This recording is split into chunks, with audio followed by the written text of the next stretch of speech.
Abre comigo, Evangelho de Jesus, conforme escreveu o Lucas, capítulo de número 8, versículo de número 43. A cada 2 meses nós viajamos dentro de um tema, que é o tema da série. E o tema hoje é Oásis. Então, dentro dessa jornada, a gente vai caminhar juntos. Evangelho de Jesus, Lucas 8, 43. Diz o seguinte: E uma mulher que tinha um fluxo de sangue, havia 12 anos, e gastara todos os seus sustentos com médicos, e não pôde ser curada por ninguém. Chegando por detrás dele, tocou na orla do seu vestido, e imediatamente estancou o fluxo do seu sangue. Você sabe o que é um oásis? Água no deserto? Olha, deserto todo mundo sabe o que é. Deserto é um lugar quente, árido, difícil e que ninguém gosta de passar. Mas todos nós, em um determinado momento da vida, vamos ser envolvidos dentro ou no meio de um deserto. E o oásis é um lugar que fica no meio do deserto. E o endereço dele não é muito claro. No deserto não há muita localização geográfica precisa. Mas quando você encontra um oásis, você sabe que aquilo é um oásis. A característica é que um oásis é um lugar de refúgio no meio de um lugar de sofrimento. Oásis é um lugar de descanso, em um lugar onde você precisa por conta do cansaço que o deserto gera. É difícil encontrar oásis, mas quando você encontra, você não quer sair. Você quer ficar ali. O problema é que o oásis, nessa realidade, normalmente ele é um ponto de pausa. É um break, é uma fuga momentânea de uma jornada que não pode parar. Agora, o oásis que nós vamos conversar, ele não é uma fuga momentânea, ele é um refúgio diário.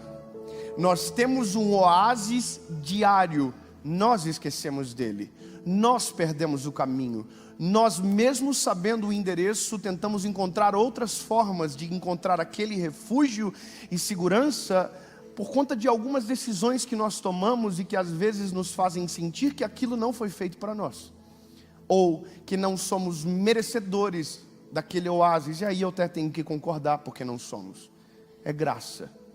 Mas aqui no deserto, o oásis tem o nome de oásis. Aonde nós vamos chegar, o oásis tem outro nome. O nosso oásis tem outro nome. Muito obrigado, vamos de novo. O nosso oásis tem outro nome. Vocês estão dando spoiler da mensagem, gente. Fala para o irmãozinho que não entendeu. Fala assim, é Jesus que ele está falando. Quando tudo está difícil, apenas um oásis consegue acalmar e consolar o nosso coração. Mas quando tudo está bem, nós esquecemos que o refúgio serve para todos os dias da nossa vida. Não é só quando a sede aperta, não é só quando o cansaço. Sabe, a questão é, ou o X da questão para a gente poder entrar na mensagem é: muitos de nós não corremos para o oásis, fugimos dele. É exatamente isso. Muitos de nós não buscamos oásis, nós nos escondemos dele. Por vários motivos, que eu quero talvez elucidar alguns aqui, que em algum momento você vai se identificar. Mas entenda que a maneira que eu conheço sobre Jesus determina se eu quero ou não me relacionar com Ele.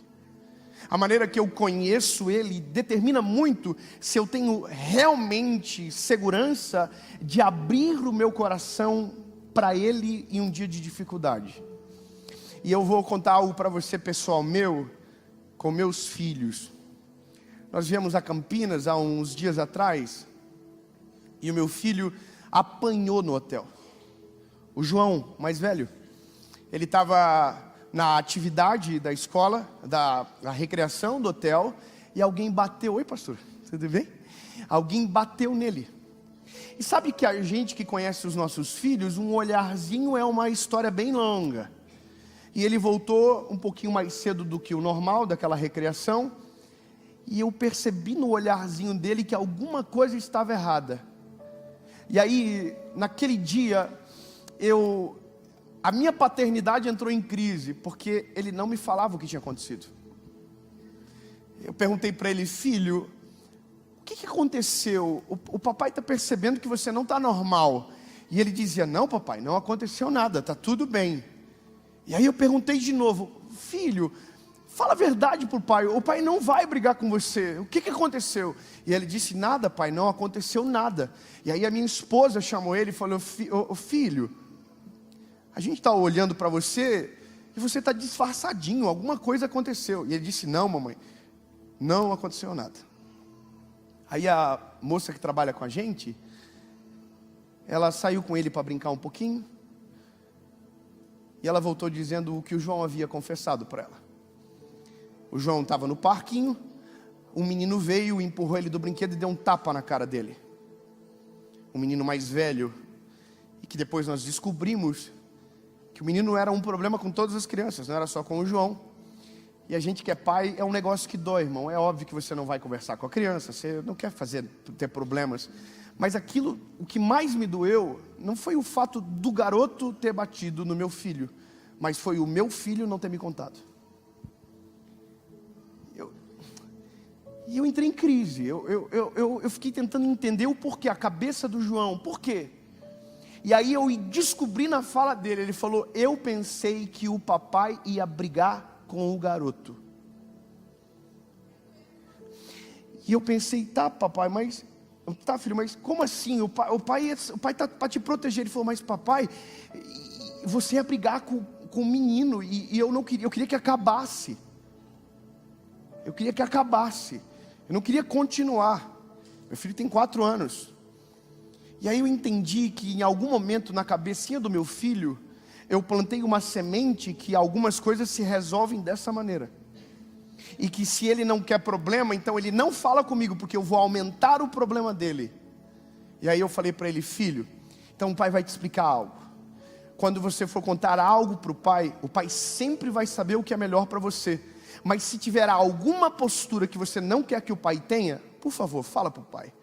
Se você falar para o pai que o menino bateu, e você falar para o pai que você não quer que eu converse, nós dois vamos resolver juntos, e o pai vai entender que isso você não quer que aconteça. É uma personalidade, tem coisas mais envolvidas aqui. Mas sabe por que eu estou falando isso para você? Porque o meu maior desejo como pai é que o meu filho corra para mim todas as vezes e me conte 100% a verdade. O problema mora aqui. Nós não corremos para Jesus porque não conhecemos Jesus direito. Ou nós fomos apresentados a Jesus de uma maneira deturpada.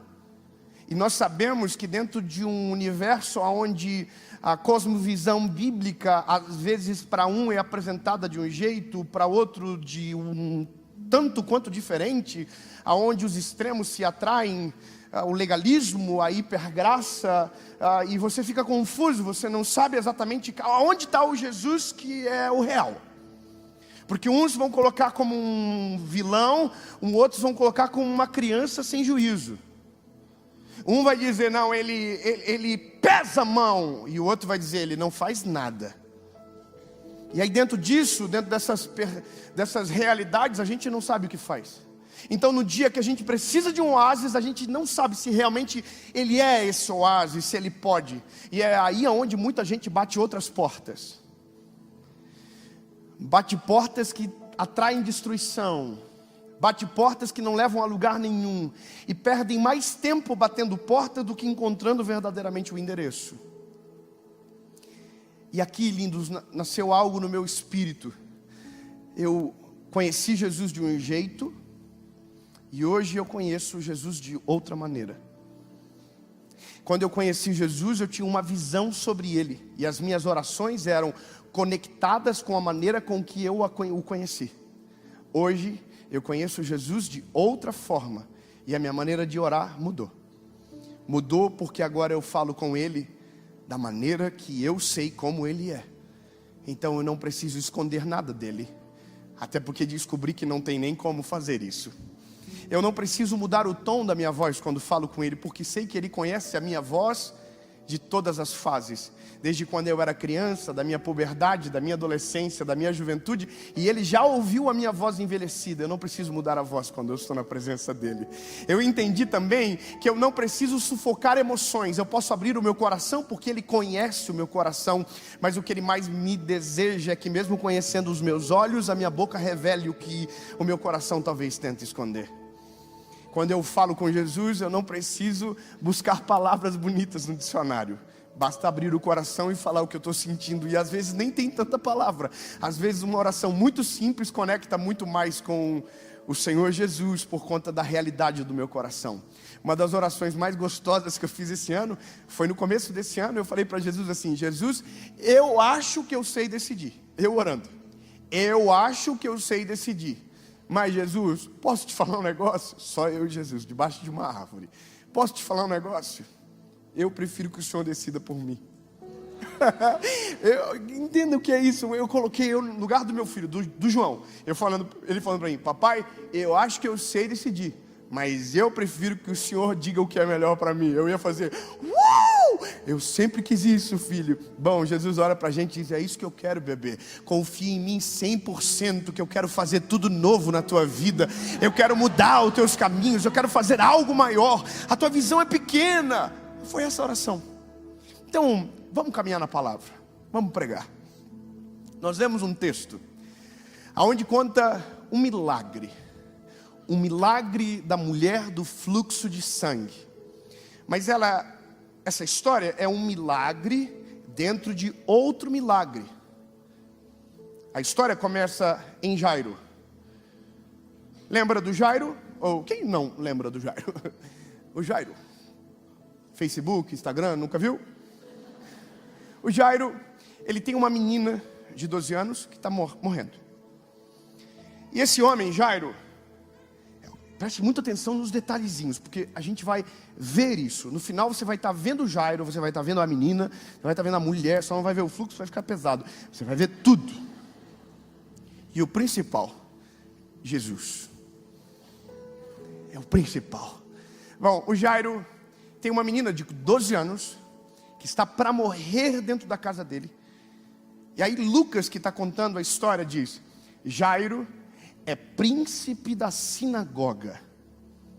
E todos dizem: uau! Jairo é o príncipe da sinagoga. Porque nós somos assim. Nós valorizamos as pessoas porque elas são. Se entrar um famoso aqui, todo mundo fica assim: oh meu Deus do céu. A gente não consegue disfarçar. A gente fica todo empolgadinho. Ai meu Deus do céu, olha isso aqui tá ali. É igual a você. É igual. Os seres humanos são iguais. São todos iguais. Somos todos iguais, lindo. Não importa quem quer que seja.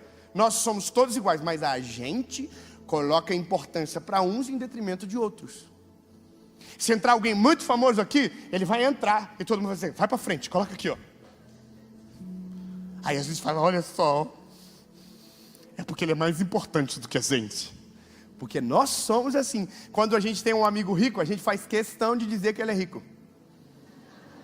É verdade, irmão. A gente fala: eu sou amigo do fulano de tal. Rico. Ninguém perguntou. Sou amigo do fulano de tal, ele é médico. Aí você fala: ele é médico. Porque a gente hipervaloriza. Então a gente trata de maneira diferente o que nós chamamos de diferente. Isso é subjetivo, mas está na gente. Eu me lembro que uma vez eu fui ministrar numa igreja, anos atrás. E eu me lembro que tinha uma mesa separada para os palestrantes. E eu não estou dizendo que nada disso está errado. Eu só estou dizendo que isso é uma cultura que está dentro da gente. Não estou falando contra a honra. A honra ela é extremamente necessária e é uma semeadura muito poderosa. Mas escute isso. Eu estou nesse lugar. Tem várias mesas com toalhas brancas, uma com toalha preta. A com toalha preta era para os ministros do retiro do lugar. E eu era um dos ministros. E aí estava uma fila gigantesca para sentar, porque não tinham mesas o suficiente. Mas a nossa mesa estava garantida. E aí eu sentei, comi, levantei e ainda tinha gente esperando para comer. E todos na nossa mesa da toalha preta já haviam comido, levantado e ido embora. Eu achei algo estranho. A mesa permaneceu vazia, mesmo não tendo mais ninguém para comer naquela mesa. Mas a toalha preta era um sinal. Não é para os normais. E aí tinha um garoto sentado. Aí eu falei para ele: por que você não senta ali? Ele falou assim: não, porque aquela mesa é para vocês. Eu falei: mas a gente já sentou e já comeu. Ele falou: não, mas eu não sei o que ele pensou, mas foi santificada a cadeira. Porque nós somos assim. Se nós recebemos 2 convites, um para ir na casa de um pobre e um na casa do rico,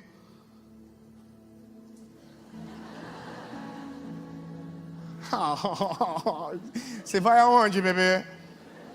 Você fala para o pobre assim: olha, com licença, infelizmente eu tenho um compromisso. O compromisso antigo surgiu 10 minutos depois entendeu? Porque nós somos assim. A prova disso e a história está na palavra. A Bíblia diz que quando Jairo chegou, a multidão parou Jesus e abriu um espaço para Jairo chegar, porque Jairo é o príncipe da sinagoga. Então Jairo, ele chega para Jesus e ele é sinistro, irmão. Ele tem uma autoestima interessante. Ele diz: Jesus, minha menina está para morrer dentro de casa. Será que o senhor não pode ir na minha casa? É igual eu chegar para o Neymar assim e falar: você não pode ensinar meu filho a jogar bola? E o Neymar fala assim: aham. Irmão, é que você tem que imaginar que Jesus está rodeado de uma multidão. O rolê estava preparado, desenhado, e o Jairo mudou a rota. Então quando eu olho isso, eu estou tentado a pensar que Jesus talvez pensa parecido da gente. O Jairo, ele é príncipe da sinagoga. É interessante para Jesus ir lá. O network do Jairo vai colocar Jesus em outros lugares. Então a perspectiva que talvez se coloque então aqui a gente pode tentar encontrar uma desculpa assim: não, mas é porque era Jairo, né? Príncipe da sinagoga. Porque Lucas, quando conta, faz questão de dizer que ele é o príncipe da sinagoga. Eu gosto disso. Olha só que coisa. Agora, escuta o que vai acontecer. Então Jesus está indo na casa do Jairo, príncipe da sinagoga. E toda a multidão em volta indo, os discípulos indo. Eu estou imaginando assim na cabeça dos discípulos o seguinte: o rolê está incrível. Porque Jesus vai fazer um milagre na vida da menina. Vai ter festa. Vai ter uma alegria. Jesus vai ressuscitar. O Jairo é rico, príncipe da sinagoga. Então vai ter festa, picanha, igual nós ano que vem. Então vai...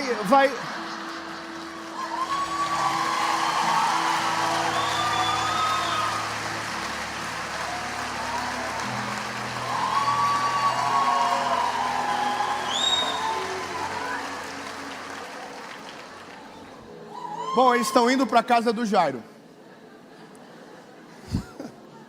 Desculpe, irmão, perdão. Eles estão indo.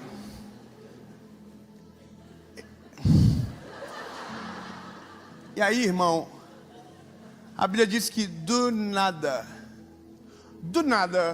uma mulher que tem um fluxo de sangue há 12 anos, chega por trás de Jesus, toca na orla do manto dele, e imediatamente ela é curada. Vamos aos detalhes. Perceba a diferença. Um chega pela frente, a multidão recebe, abre o espaço, e ele tem um acesso privilegiado e recebe uma visita. A outra não. A outra chega escondida por trás e não toca em Jesus, toca na orla do vestido de Jesus. Qual é o nome dessa mulher? Não se sabe. Ela tem uma posição importante na sociedade? Não, só uma doença.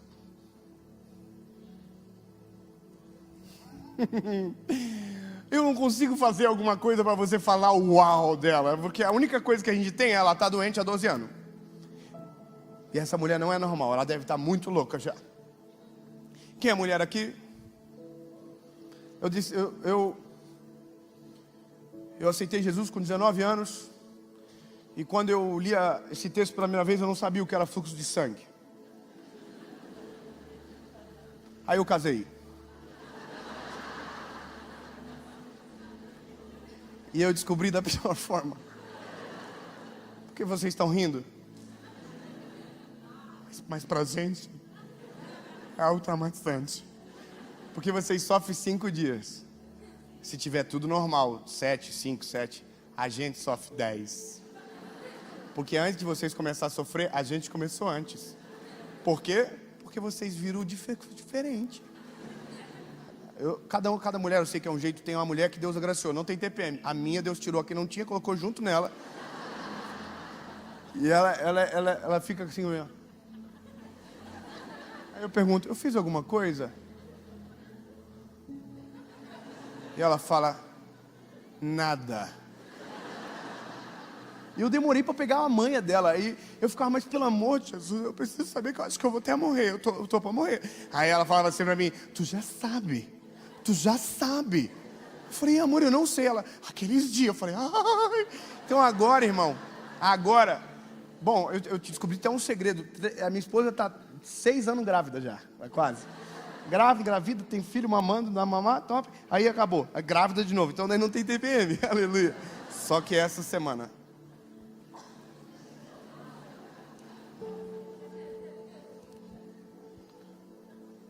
Olha o meu olhar como está cansado.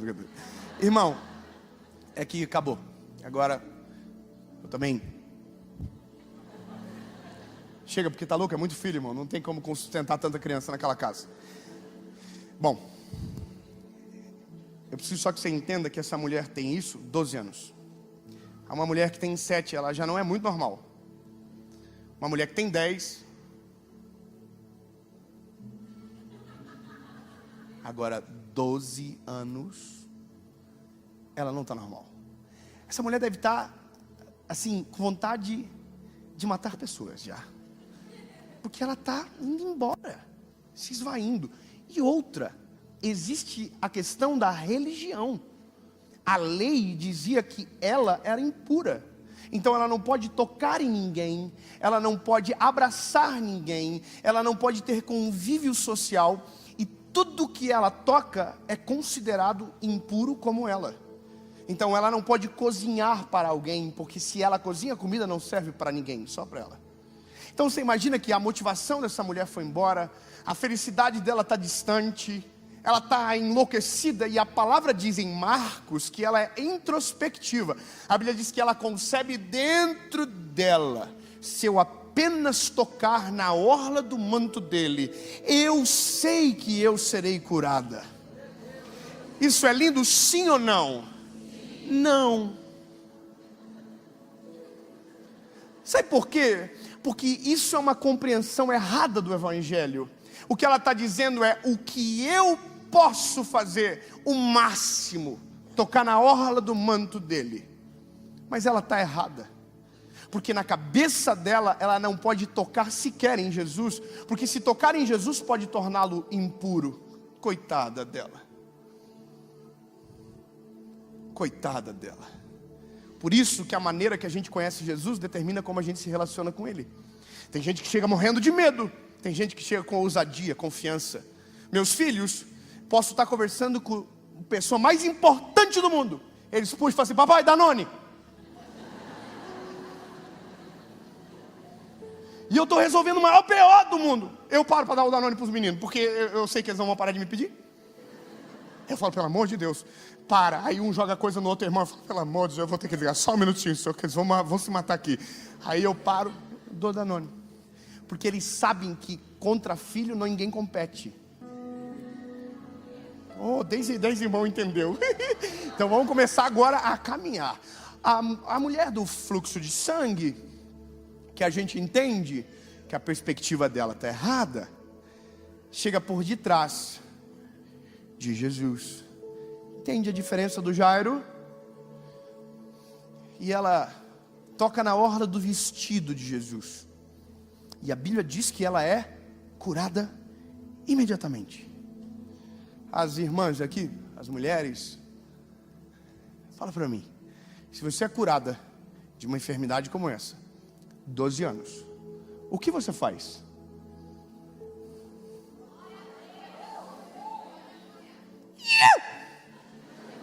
Se eu sou mulher, porque o homem é muito mais fraco que mulher, um homem, uma gripe mata ele. Eu dava mortal para trás, e eu nem sei fazer isso, mas eu ia aprender no dia.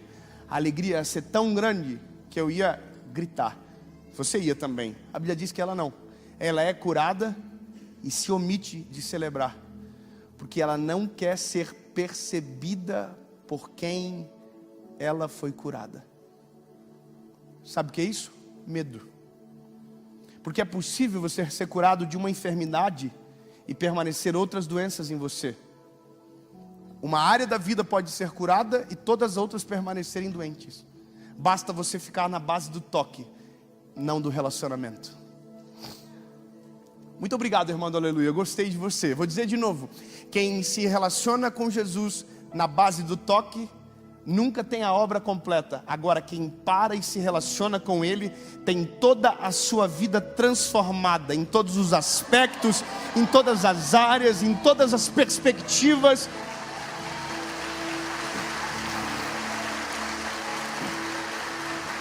Então,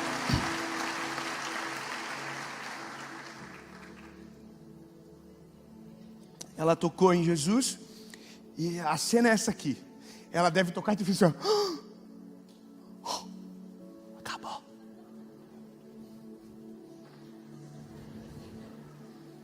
E ela está saindo. E a Bíblia diz que Jesus fez assim, ó.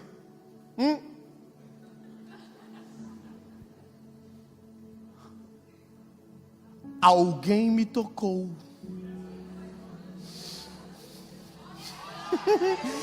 O que acontece imediatamente? O rolê do Jairo é empatado. Na hora. Jesus diz, alguém me tocou. Todo mundo começou, não. Eu não toquei no Senhor. Todo mundo se afasta dele. Todo mundo se afasta dele. Eu acho que eu tenho um problema mental, irmão. Porque se eu estou ali, eu ia falar, fui eu. Oportunidade única de trocar uma ideia com o chefe, irmão. Já pensou? Aí Jesus ia falar, não foi você.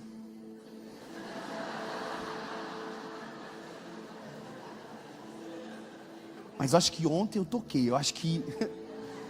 que oportunidade. A Bíblia diz que todo mundo começa, não toquei. E o Pedro? Aí, irmão, eu tenho uma vontade de bater no Pedro tão grande. Um dia eu vou encontrar ele no céu e falar assim, vem cá. Me explica o que passava na tua cabeça. Irmão, o Pedro não tem que falar nada, o pessoal tem que calar a boca. A Bíblia diz que o Pedro vai até Jesus e fala assim, ó. Como assim alguém te tocou? A multidão te aperta. E Pedro diz assim, não viaja. Dá uma seguradinha. Aí Pedro, irmão, que é o discípulo, chama a atenção do chefe, do boss. Jesus olha para ele e fala assim, você é agente, né, irmão? Já está demitido, justa causa, vaza. Jesus olha para o Pedro e diz, não, Pedro, alguém me tocou diferente. Porque eu senti que de mim saiu virtude. Aleluia. Eu imagino Pedro dizendo, virtude. O Jairo olhando no relógio, bora Jesus. Minha filha, Senhor. E Jesus assim, ó, eu preciso que quem me tocou apareça. Aí a mulher, eu preciso que quem... Aí a Bíblia diz, e entendendo ela, que não poderia passar desapercebida, apresentou-se a ele. lançando-se aos pés, tremendo de medo.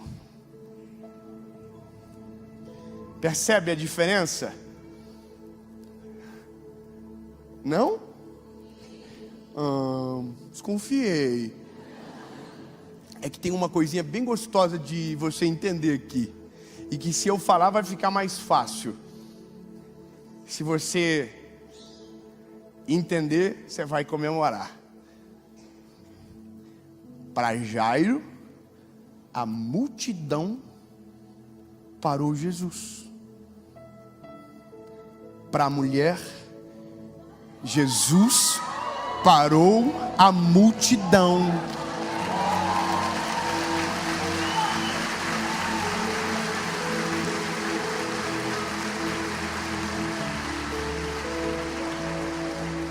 Sabe o que significa, Zé? Que o que não tem valor para ninguém, para ele sempre tem. Sabe o que significa? O que todo mundo ignora, ele para. O que ninguém dá atenção, ele deu a vida. Tem que respeitar o nosso Salvador. A Bíblia diz que Jesus está parado. E a menina está assim na frente dele. Eu não toquei no Senhor. Eu toquei na orla do teu vestido. Ela tá chorando e dizendo: Jesus, eu não toquei em você. Eu toquei na orla do teu vestido. Eu não toquei em você. Eu toquei na orla do teu vestido. Ela não entendeu quem Jesus é. Na cabeça dela, Jesus vai descobrir, vai falar assim: bandida, apedreja essa garota. E Jesus está aqui, ó. E ela está: eu toquei no Senhor, eu prometo. Eu toquei na orla do vestido, pode ver, está na marquinha, eu peguei aqui, ó. É isso. Quando nós não entendemos Jesus de verdade, é assim que a gente se relaciona com Ele. A Bíblia diz que o filho pródigo, quando volta para casa, ele volta cheio de desculpas. E o pai interrompe ele com um abraço. O pai não queria a desculpa, queria o arrependimento que já era genuíno. Vem cá, vem, abraça, cala a boquinha, descansa. Deixa eu te dar água, deixa eu te dar comida, deixa eu fazer uma festa. Tu voltou, tu está em casa de novo. E ele com vontade de falar, que ele fez: não, cala a boca, tu se arrependeu, Deus, chega.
deixa ela dar o show dela. E eu imagino, irmão, que a galera está em volta assim, ó. Aprontou, é? Tocou nele, porque às vezes, irmão, o que atrapalha Jesus é a multidão que cerca. A multidão que cerca às vezes serve mais de barreira do que encorajamento para fazer alguém chegar perto. Depende da multidão, é óbvio, mas tem multidões que servem só para afastar. Aí a Bíblia diz que ela já falou bastante. Aí Jesus interrompe ela. Men's interrupt. Quem pegou a referência, pegou. Esses dias eu vi isso aí, eu fiquei emborracido por dias de conversa sobre. Muita vergonha alheia. Ai, Jesus, tem vontade de abrir o coração às vezes, irmão, mas tem tanta coisa que não dá, né? Sempre tem alguém gravando.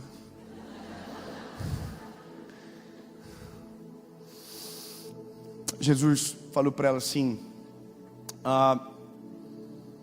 querida,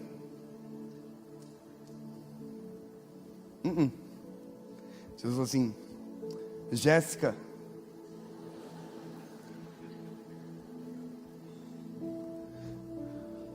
dona da padaria. Não, irmão. Jesus chamou ela de filha. Esse irmão empolgaram, hein? É porque eu não sei se você entende. Não existe título mais importante no mundo do que ser chamado Filho de Deus. Sabe o que Jesus está começando a fazer? Curar outras áreas da vida dela. O físico estava curado, mas a alma ainda estava dilacerada pelos 12 anos de rejeição. É por isso que eu sou tão apaixonado por Ele. Por isso que quando eu prego, eu me emociono. Porque é muito amor. Que às vezes dá a impressão que é jogado fora. Porque a gente não entende. Muitos de nós somos dominados por um sentimento avesso a quem Jesus é. A gente sempre se relaciona com medo. A gente se relaciona sempre cheio de protocolos. Ou quando então a gente desiste e vai embora. Vergonha, medo. E Jesus só está assim esperando. Não, bebê, olha para mim. Eu sou diferente. Eu sou o que a Bíblia diz que eu sou. Aí Jesus olha e diz: filha, eu imagino, bispo, para mim isso aqui é uma coisa que eu quero perguntar depois, lá na frente. Eu imagino que a mulher está assim, ó. Filha. What? Chamou de filha. O Pedro deve estar assim, ó. Ih? Perplexo. Ela deve ter parado de chorar na hora. Quem é pai aqui? Quem tem filho? Toma, P. É bom, né? Tenho 3. Aí eu parei agora, até parei. Porque tá bom, depois vai dar muita guerra já, confusão. É, né? É, irmã, isso é profético, é? Tá repreendido em nome de Jesus, tá?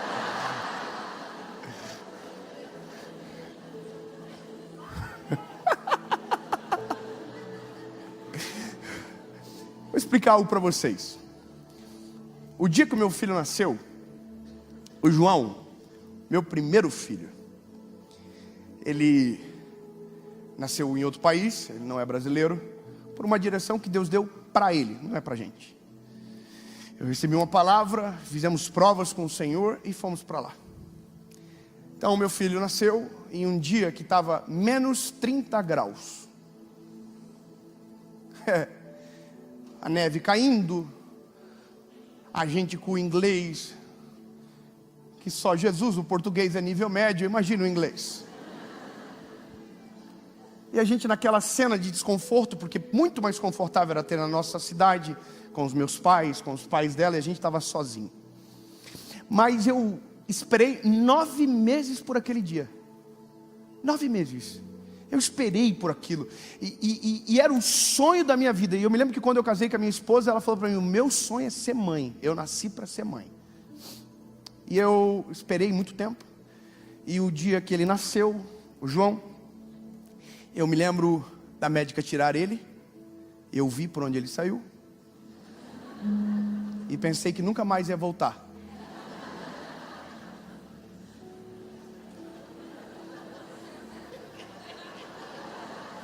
Perdão, irmãos, é só desabafo mesmo, mas já passou. E eu vi e não desvi depois. E saiu. A médica colocou ele em cima e eu sou muito emocionado por natureza. Eu tô assim, oh, meu Deus do céu. Por sua mãe. Não dava pra ver nada, não dava pra ver nada. Era só uma coisa esmagadinha assim. E aí a médica falou assim pra mim: papai, tira sua camiseta. Eu falei: do nada?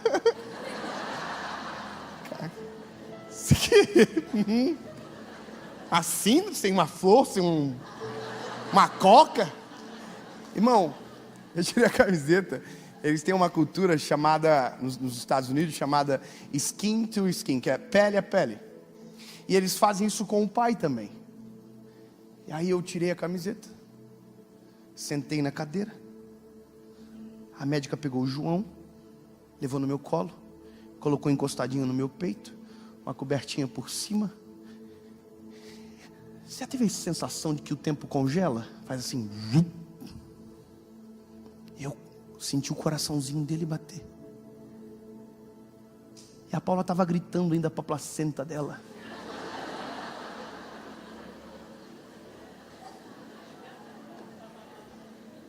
Te vira.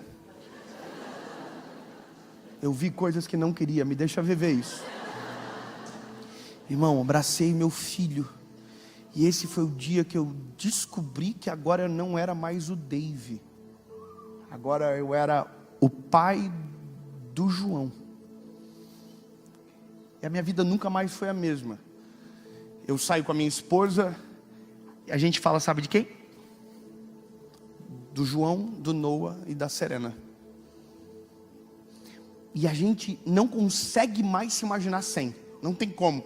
A gente não consegue. Assim, a gente até tenta. Esse dia eu fui jantar com ela, irmão. Eu levantei no meio do jantar e falei assim: vamos acelerar? Começou a dar saudade demais. Porque a gente começou a falar e mostrar foto de um pro outro. Foto que eu tiro, foto que ela tira. E acabou.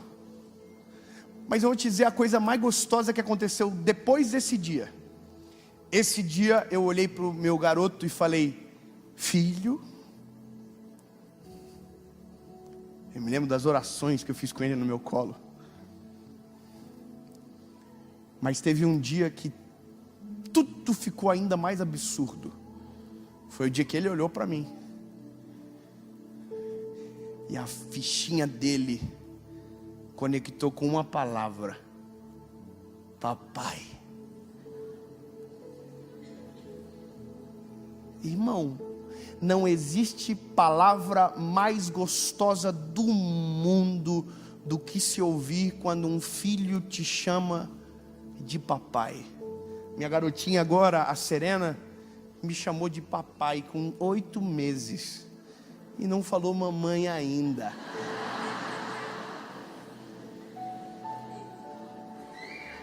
Eu não tenho o que fazer, eu sou um pai maravilhoso. Porque é assim que um pai se sente quando o filho reconhece ele. Ela falou: papá. Falei para ela: falou papai, falou papai, falou papai, aqui ó, eu vi. Minha esposa está falando de comida. Falei: tá falando nada. É papai. E virou uma CPI, instauramos uma CPI lá em casa. E no dia depois, irmão, eu cheguei em casa. Ela estava no colo da Gri, que trabalha com a gente. E ela olhou assim para mim, fez aquele carinho: papá. Falei: pronto, provas. Temos provas. Chama a Paula, dá a sentença. Ela é minha filha e eu sou o pai dela, para a glória de Jesus. Venci. Até hoje ela não engoliu. Ela fica escondida com a menina: mamãe, mãe, fala mamãe, mamãe. Parece engraçado, mas na verdade é a coisa mais maravilhosa que existe dentro de um relacionamento. Quando você chama de filho, é bom, mas quando você é chamado de pai, muda tudo. A menina, a filha, ela está experimentando um Deus que ela não conhecia. Porque se ela conhecesse esse Deus, esse Pai, ela nunca chegaria por trás, ela nunca ficaria escondida. Pelo contrário, ela ia chegar assim: ei, Jesus, estou aqui. Aqui, Senhor, aqui, ó. Aí Jesus: o que foi? Estou B.O. gigante, Jesus. Me ajuda. Jesus fala: pois vem cá. Resolvido. Top. Relacionamento, intimidade, olho nos olhos, segurança, identidade. Eu sou filho, Ele é meu pai. Não fala do meu pai, não fala dele, Ele é meu pai. E outra, não vem falar que eu sou outra coisa, eu sou filho do chefe. Identidade, segurança. E eu não sou mais escravo do medo, eu sou filho de Deus. E eu não sou mais escravo do medo, eu sou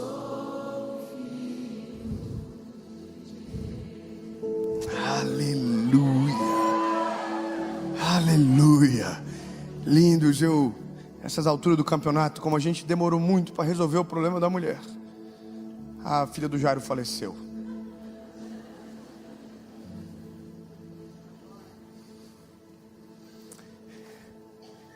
Eu só preciso terminar.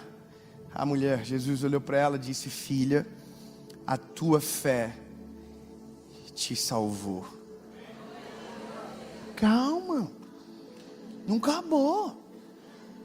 Vai em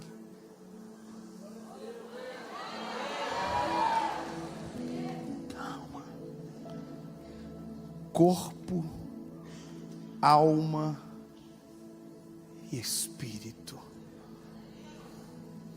Jesus se importa com todas as áreas da sua vida. Jesus não quer só a tua saúde física. Deus quer a tua vida espiritual intacta na presença dEle.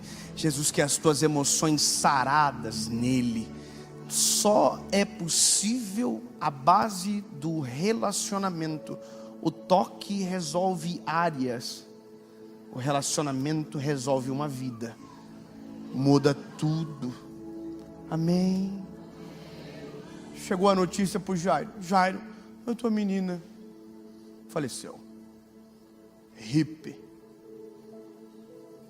menina do Jairo, príncipe da sinagoga. Aí Jesus diz: não, Jairo, relaxa, nós vamos seguir o flow. Estamos indo para tua casa. A mulher já está voltando para casa. Curada. Homem. Aí alguém falou: impura. Filha.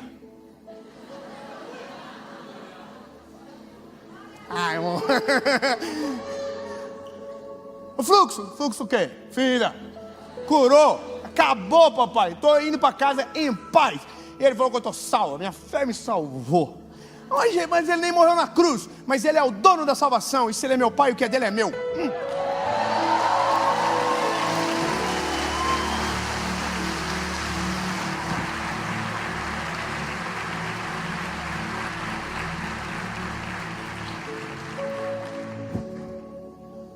Jesus está chegando na casa do Jairo.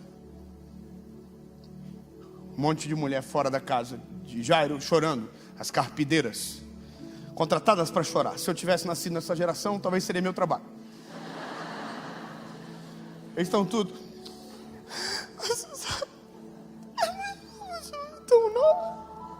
Aí Jesus chegou. Aí Jesus, irmão, Jesus é maravilhoso. Ele fala: vocês estão chorando por quê? Aí morreu. É um motivo honesto. Aí Jesus diz o quê?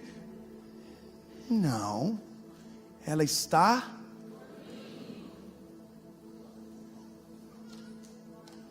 Irmão, Jesus é o único que chama gente que ninguém gosta, gente que gente rejeita de filho, chama a morte de sono Jesus é diferente, né, irmão? Gosta de você.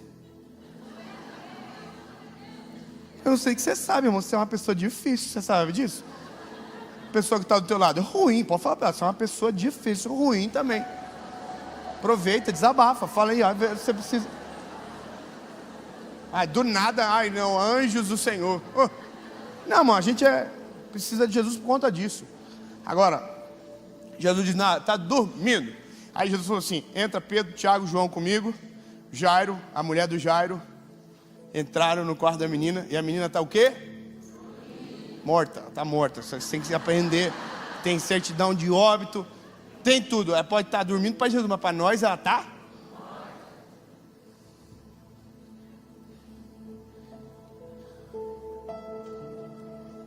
E ela está o quê? Não, vocês precisam aprender, irmão. Se Jesus disse que está dormindo, não importa o que os outros estão dizendo, eu fico com a palavra dele. Vocês têm que decidir, gente. Ela está o quê? Pronto, fica com a palavra do chefe que tu nunca erra, bebê. Se ele disse que vai, vai. Se ele disse fica, fica. Se ele disse que dá pra fazer, acredita. Entendeu, bebê? Sabe por quê? Porque senão a gente sempre fica ouvindo a palavra de todo mundo. Não, morreu, está dormindo, não, morreu. A pergunta sempre é, e tu, Jesus? O que o Senhor disse? Por aí, irmão do meu Deus, eu preciso do Senhor até o final. Isso dá uma empolgada. Está dormindo, está o quê?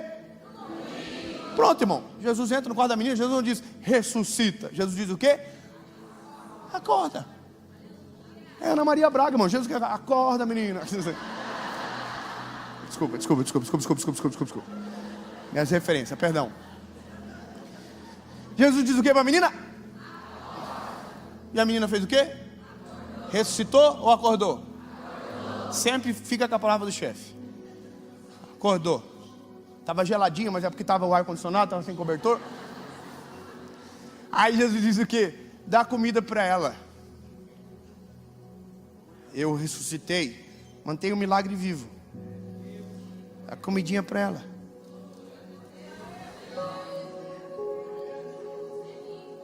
Isso é relacionamento. O relacionamento mantém vivo o milagre. Você conheceu Jesus? Mantém vivo esse milagre. Se alimenta da palavra. Busca Ele de dia, de noite. Lembra de Salmo 55, 17. De manhã, de tarde, a meio-dia. Clamarei e orarei e Ele ouvirá a minha voz. Amo os que me amam, os que madrugada me buscam, me acharão. Relacionamento. Aí, irmão, a Bíblia diz o final. O final só está na minha Bíblia, na verdade, não está na tua. Não adianta nem procurar, está aqui. Acrescentares, capítulo 12. Versos, desculpa, bispo, aqui tem umas coisas aqui que é sinistro. Heresiastes 26. Eu vou mostrar pra quem achou que terminou. Eu vou deixar pensar que o projeto falhou. Eu vou chegar depois, só pra impressionar. Eu tô montando um contexto porque eu quero impactar. E já lhe aviso logo, não pense que morreu, que a história acabou e que você perdeu. Eu vou chegar num ambiente pra operar, com os olhos à fé, pra se enxergar que ainda tem vida aí. E mesmo que o cenário diga que é o fim, mas que é pra desistir, mas eu estou dizendo ainda existe.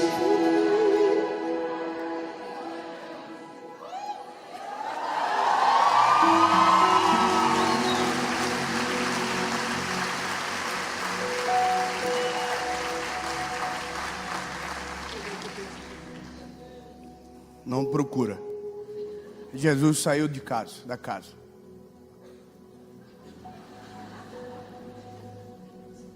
Aí todo mundo assim.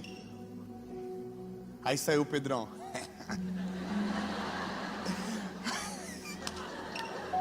E o moleque dando um soco no peito assim. É o que vocês estão imaginando. E aí saiu o João. Saiu o Tiago, saiu o Jairo, semblante renovado. Saiu a mãe. E a menina? Está comendo.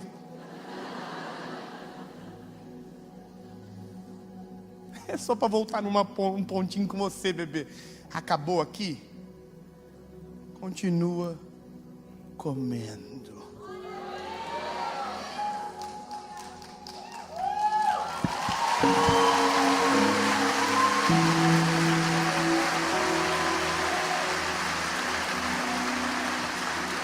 Recebeu o milagre.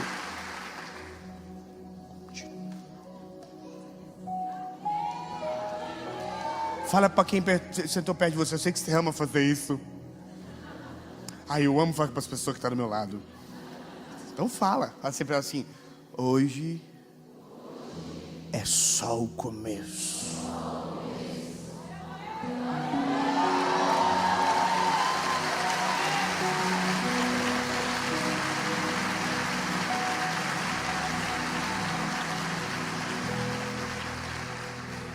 A pergunta é: como isso termina? Minha questão é: não termina, porque acabou de começar. Porque depois que você descobre quem Jesus é e como Ele te vê, você vai afinar o relacionamento. Você vai começar a descobrir o que não gosta. Os olhos do Senhor vão se revelar sobre você. E quando tiver alguma coisa errada, o teu coraçãozinho vai apertar e você não entende. Mas é que o coraçãozinho do Pai está dentro de você. Os teus olhos espirituais se abrem e gente que precisa ir embora vai, gente que precisa vir vem. A paz que excede todo entendimento guarda o teu coração. A ansiedade vira sintoma, não é mais a doença. Vai embora. O Senhor domina o nosso coração. E eu começo a querer ser mais como João, como Noa, como a Serena, do que como eu, pai. Porque é muito melhor ser filho. Porque ser pai, a gente tem que corrigir os meninos toda hora. Hoje eu estava conversando com a minha esposa, o meu filho mais velho jogou um iogurte na cabeça da minha filha. Aí na hora minha esposa virou o telefone para ele e falou assim: papai, eu queria acertar no sofá. Eu falei: meu filho, eu sei que não foi doloso.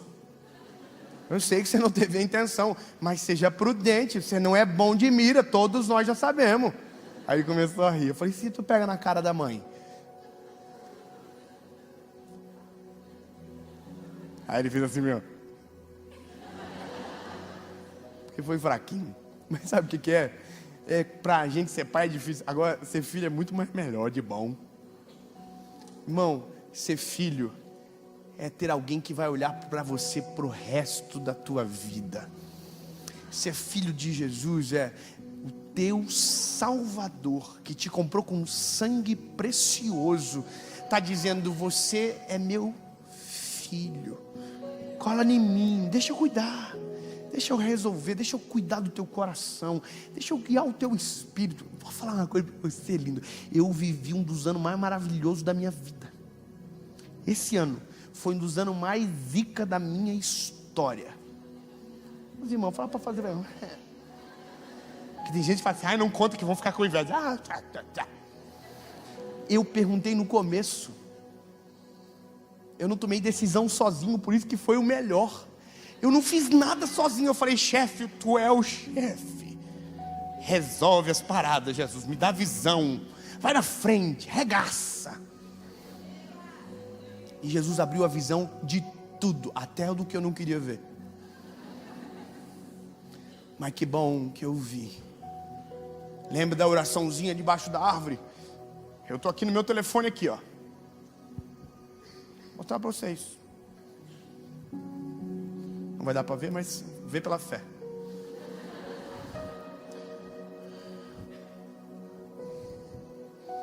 Motivos de oração. Eu quero começar o ano debaixo da mesma árvore. Tem alguma questão, simbologia de virar do ano? Não, mas pode começar hoje se eu quiser também. Só que eu quero fazer dia primeiro mesmo. Porque esse ano já está tudo resolvido. O cronograma já foi organizado lá em janeiro. Mas o que eu disse para o Senhor naquele dia mudou o meu destino do ano. Eu só falei uma coisa, lembra? Jesus, Eu acho que eu sei decidir, mas eu prefiro que o Senhor decida no meu lugar. E sabe o que é mais maneiro? Ele gostou e decidiu. Um dia eu conto os testemunhos, mas quando ele domina, não é só testemunho do que você recebe, do que você vive, é dos livramentos que te cercam. Eu quero terminar a minha missão aqui em Suzano para poder voltar para casa feliz. Essa mensagem, ela só faz sentido a partir de uma decisão que você toma. A mais óbvia e clara é: lindo, entenda quem você é. Você não é qualquer pessoa. É filho, haja como filho. Chame-o de pai. Confia nele. Meu garotinho João, essa semana eu fiz um teste que eu achei muito maneiro. Eu coloquei ele na pia, assim, de pé. Falei: se joga para trás, filho. Ele só fez assim, ó. E vral, irmão, eu não estava nem olhando. Eu falei sem ver. Irmão, eu peguei ele uns 10 centímetros do chão. Falei: filho, quando o pai falar uma coisa dessa, você tem que saber que o pai não é Jesus. O pai é muito doido, tem que olhar para o pai mesmo. Ele falou: não, mas o pai falou. O pai falou, é falado. Ele está aprendendo e eu também. Você também. Mas a pergunta que não quer calar é: e você? Quando vai chamá-lo de pai?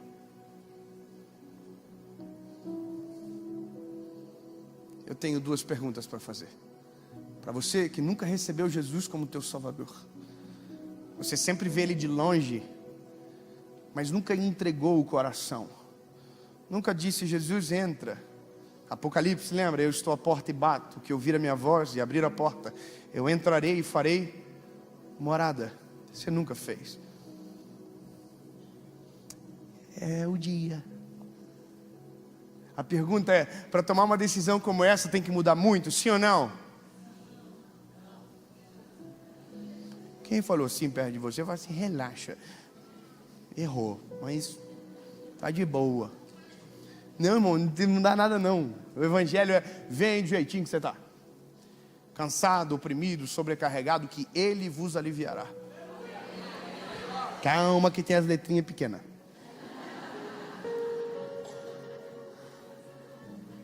As grandes dizem: vem do jeitinho que você está. As pequenininhas dizem: mas para Ele morar dentro de você, você vai ter que mudar tudo quem você é. Porque eu não sei você, irmão, mas quando eu vou para uma casa nova, eu quero fazer a maior faxina. Eu lavo o teto, esfrego as paredes, tiro as cortinas, limpo tudo, porque eu não quero o cheiro de outra pessoa. Jesus não quer cheiro do teu passado dentro de você.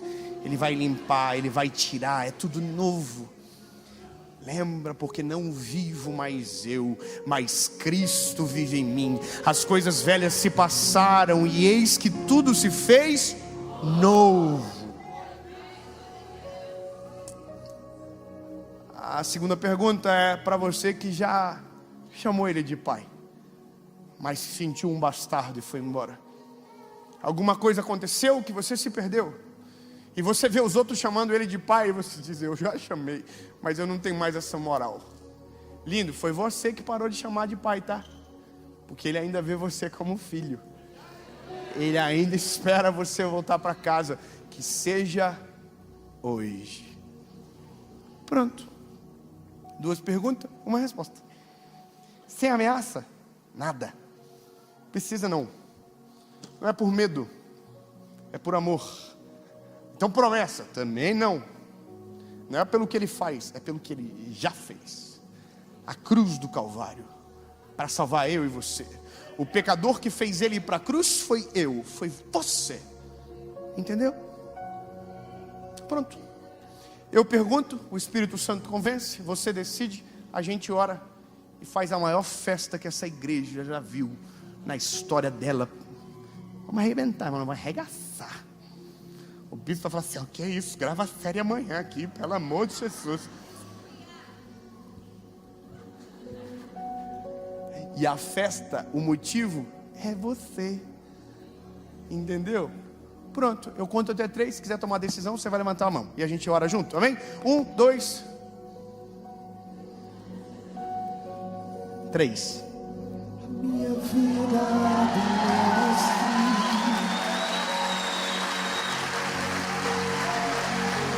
do coração é do meu mestre.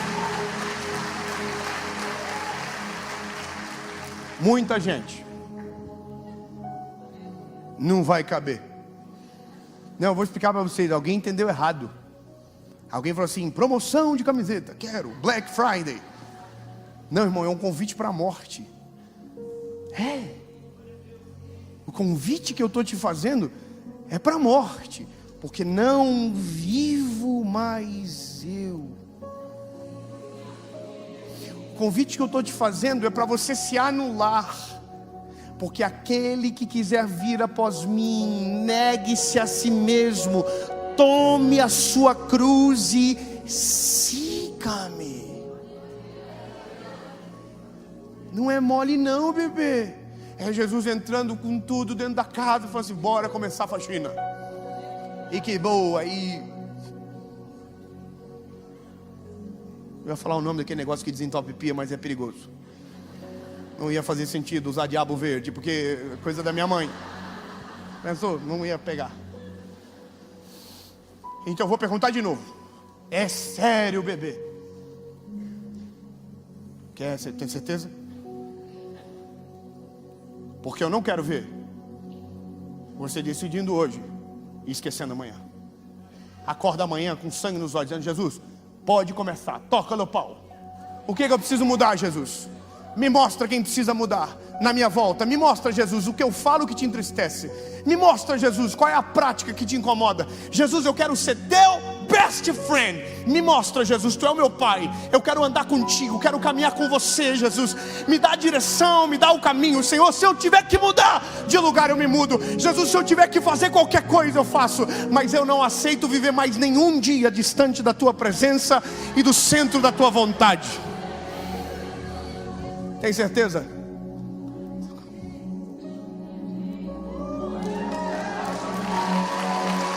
Entra na minha casa, entra na minha vida, mexe com minha cintura, sai todas as, me ensina a santidade, quero amar somente a ti, porque o Senhor é meu bem maior, faz ainda se vier noites traiçoeiras e a cruz pesada for, estará comigo. O mundo pode até fazer você chorar, mas Deus te quer. Tá chorando porque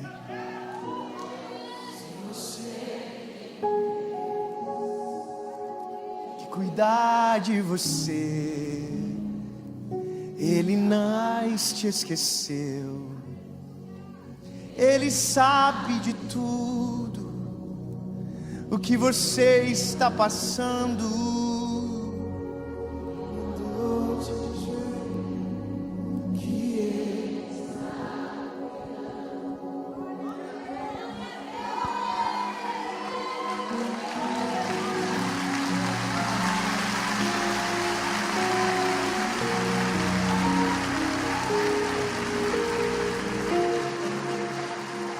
Se tiver alguém que tomou decisão perto de você, que é alguém que você ama, conhece, abraça essa pessoa. Diga para ela: essa é a melhor decisão da sua vida. Diz no ouvidinho dela: começa hoje a melhor estação da tua história. Amém?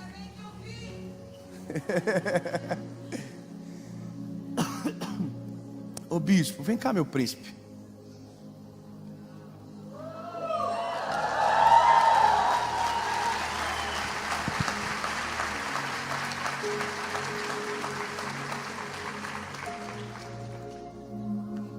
Ele é bonitão, né? A esposa dele também é sinistra. Tá ali, ó.